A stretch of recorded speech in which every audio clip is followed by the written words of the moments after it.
యానం మంచినీటి చెరువులో వందలాది చేపలు ఒక్కసారిగా మృతి చెందిన అంశానికి సంబంధించి అధికారులు స్పష్టమైన వివరణ ఇవ్వాలని యానం బీజేపీ శాఖ అధ్యక్షుడు కనకల రాజు డిమాండ్ చేశారు. ఈ మేరకు యానం ప్రజా పనుల శాఖ ఉన్నతాధికారిని కలిసి పరిస్థితి వివరించారు. కనకలపేటలోని గణపతి నగర్కు ఆనుకుని ఉన్న కొత్త మంచినీటి చెరువులో వందలాది చేపలు ఒక్కసారిగా మృతి చెందడాన్ని చూసి యానం బీజేపీ మండల ప్రెసిడెంట్ కనకల రాజు మాట్లాడారు.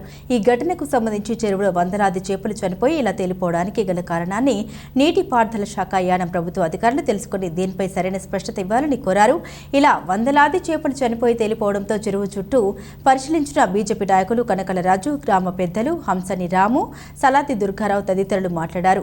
చెరువులో పెద్ద ఎత్తున తామర తెడ్డు ఉండడం మరియు మురుగునీరు చేరడం వల్ల చేపలు చనిపోయినట్లు గుర్తించామని తెలిపారు. ఇలాంటి నీటిని తాగడం వల్ల ప్రజలు అనేక అనారోగ్య సమస్యలు బారిన పడతారని, కావున దయచేసి అధికారులు దీనిపై వెంటనే స్పందించి చెరువును పరిశీలించి పరిష్కార చర్యలు వెంటనే తీసుకోవాలని తెలియజేశారు. ఇక్కడ తామరకు కళ్ళలేదు, చివరికి అక్కడ కళ్ళలేదు కదా, ఈ రెండు గప్పుల్లో తీరిపోయింది. నువ్వేం చేస్తావంటే సప్పలు కట్టి